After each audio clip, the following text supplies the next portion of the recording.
Now, back in July, Donald Trump and Republicans passed a law that cut hundreds of billions of dollars from healthcare and food assistance. How they made ICE the highest funded law enforcement agency in the history of the United States. 10 years ago, the ICE budget was less than $6 billion. Last year, it was over $85 billion. But I also remind folks that Donald Trump won't be president forever. Kristi Noem won't be the secretary forever. You swear an oath to the Constitution. You pledge to work for all Americans. You don't get a license to kill, and there's no absolute immunity. If a local cop can be sued, so should Kristi Noem, and yes, Donald Trump. So we're here because the Department of Homeland Security, ICE, and of course, broader agencies across DHS are completely out of control. And because Congress has a responsibility to step in when constitutional rights are being violated. Now, in December, of course, Senator Blumenthal and I convened a hearing to call out the unlawful arrests of U.S. citizens detained by ICE and CBP. And since that time, the violence and the lawlessness has actually escalated. So we're going to continue to hold hearings, and we're going to continue to push back. I want to begin by just showing this chart right here. Now, back in July, Donald Trump and Republicans passed a law that cut hundreds of billions of dollars from healthcare and food assistance.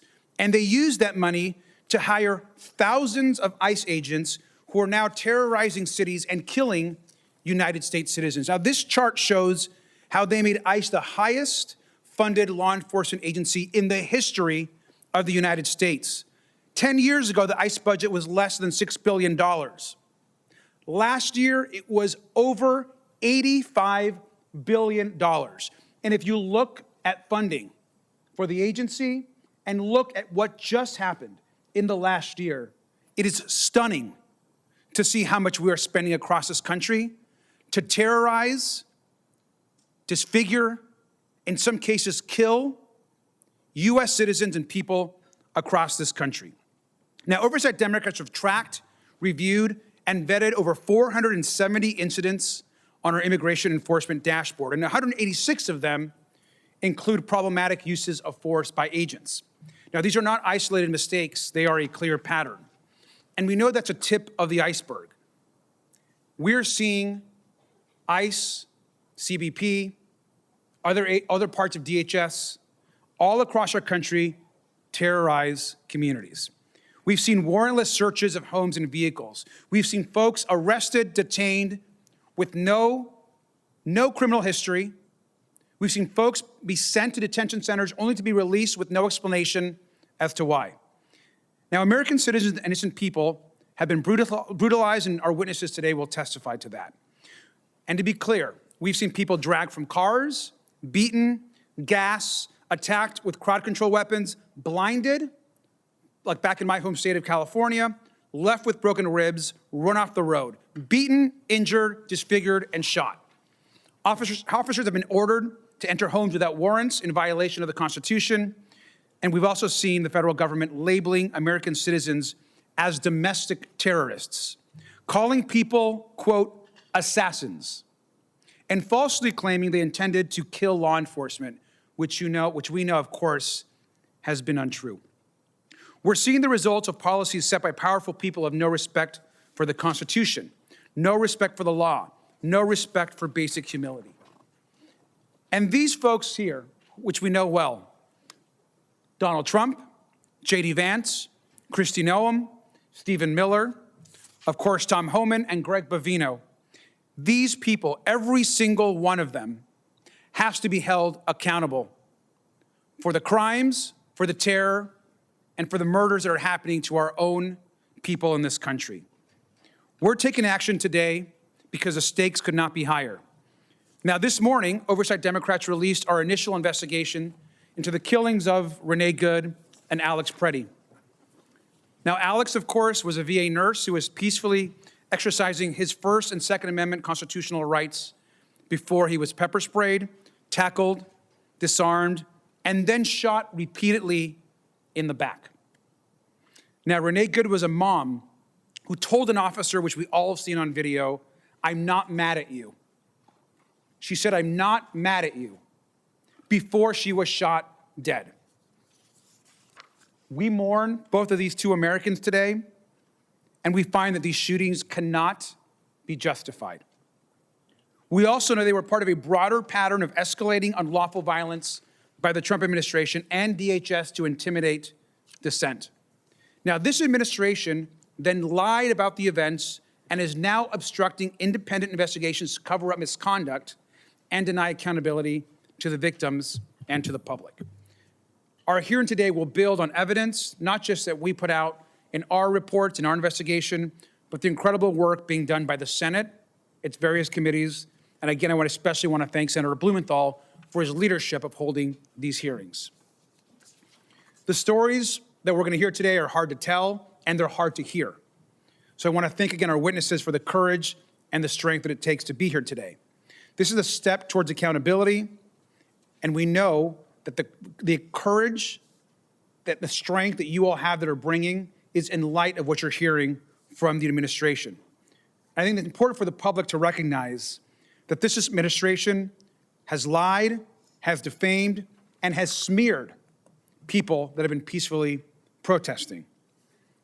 They've weaponized the Department of Justice to silence protesters, observers, and of course, journalists. But I also remind folks that Donald Trump won't be president forever. Kristi Noem won't be the secretary forever. And when you serve this country in an elected office or in uniform, you swear an oath to the Constitution. You pledge to work for all Americans. You don't get a license to kill, and there's no absolute immunity. We're going to stand up for the rights of our communities, and we believe strongly that we need to hear the stories of those that are in front of us today. I want to thank our witnesses for the courage, and I want to yield back to our host today, and really the person that's been organizing and leading all of these hearings, Senator Blumenthal. Thank you so much, Representative Garcia. Working with you has been a great experience in partnership, and I am really gratified that we're going to continue our work, continue our investigation, continue our efforts to hold DHS accountable. This hearing is extraordinary and unprecedented, but so is the inhumanity and brutality that we've seen from a government agency. With us today are brave Americans who have come forward to speak truth to power. That phrase is overused, but truly it applies today. With us in spirit are also Renee Good Alex Prey, in spirit. They should be here in person, but they were murdered. They were murdered by their own government. They were killed in cold blood. And I can only imagine how painful it must be for you to see that image of your sister, which speaks to your courage, your guts, your grit and determination to be here. And you have won the admiration and gratitude of all of the colleagues here and many others and Americans throughout the country. The witnesses here bear the scars of government lawlessness and DHS brutality, mental scars as well as physical scars. They're here as the face and voice of Alex and Renee and of thousands of others who span the country and who have experienced this inhumanity. And let's be very clear. These stories are not just about Minneapolis. People here from all over the country. These stories span the country. The nation is Minneapolis. We are all Minneapolis. And these stories are a call to action. I was in this room just a few hours ago at a hearing of the Armed Services Committee. I sat on this dais as we heard from witnesses about our national nuclear security in the face of threats from enemies and adversaries abroad who have nuclear weapons. We are here about a matter of national security that is equally important to the one that we heard about this morning.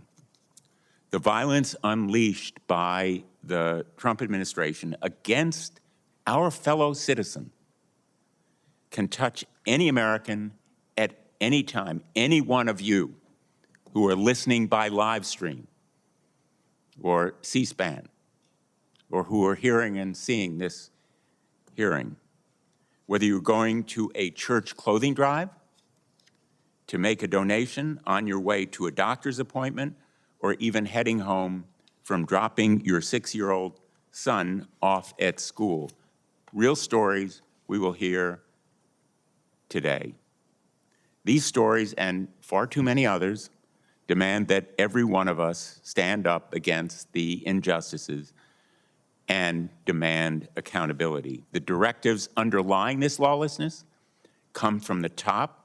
Those pictures of the leaders that Representative Garcia showed you are ultimately the culprits here. They bear responsibility. They are the ones who issued the quotas for arrests and detention that are driving the brutality. They are the ones who have issued a policy directive, kept secret until a whistleblower came to me, showing that the acting director of ICE is authorizing agents to break down your door, ransack your home, terrify your children, detain and arrest you, as has happened countless times across the country. The top ranks of DHS are more than complicit. They are the driving force behind this brutality, and they should be held accountable. They've not only directed those actions, but also the lies and misinformation that have been presented to courts in violation of the duties lawyers have to present only the truth to courts. And they have engaged in character assassination against today's witnesses, as well as countless others, including Alex and Renee. We are at a defining moment. It's a moral moment. We are determined to continue to investigate and uncover wrongdoing, but we'll also seek action for accountability and justice. My feeling is that we should demand a complete overhaul, a rebuilding of DHS and the agencies that fall here.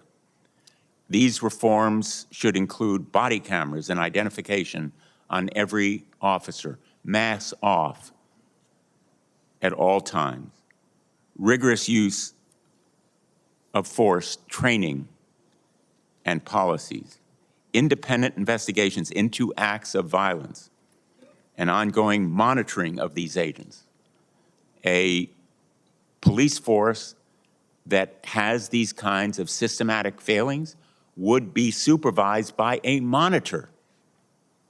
And we've seen it in Connecticut, as my colleagues have seen it in their states around the country. And most important for me,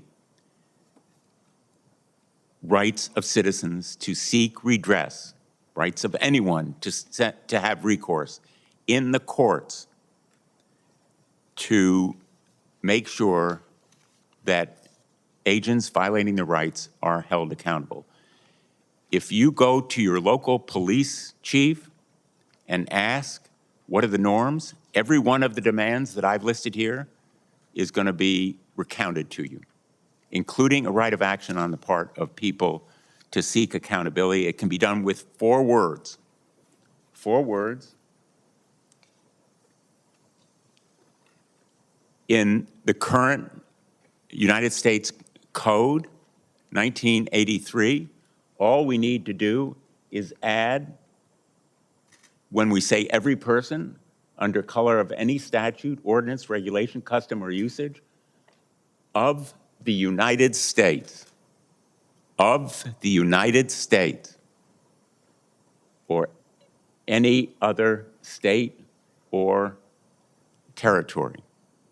That basic responsibility ought to be the right of every citizen, because we know that rights without remedies are empty promises.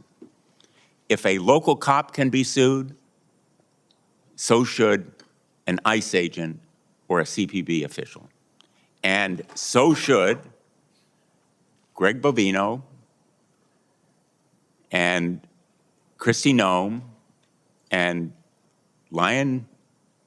Todd Lyons and Steve Miller, and yes, Donald Trump.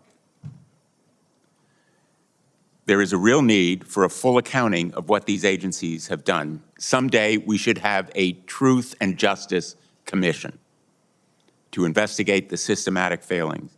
But for right now, I can promise that I will not support another dime for the Department of Homeland Security unless there is this fundamental, far-reaching reform and restraint, in effect, a rebuilding of the agency.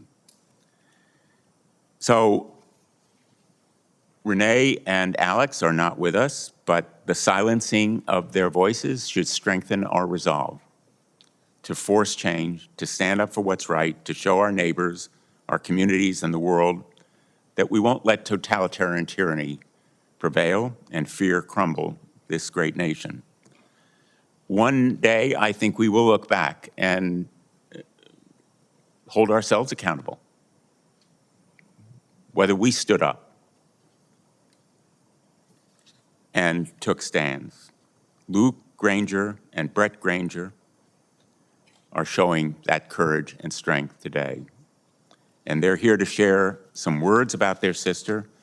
Luke and Brent, on behalf of all of us, I want to express again our gratitude, and we offer our condolences. Words are inadequate, but just know from our hearts, we are with you in spirit for this devastating loss, and we thank you for being here today.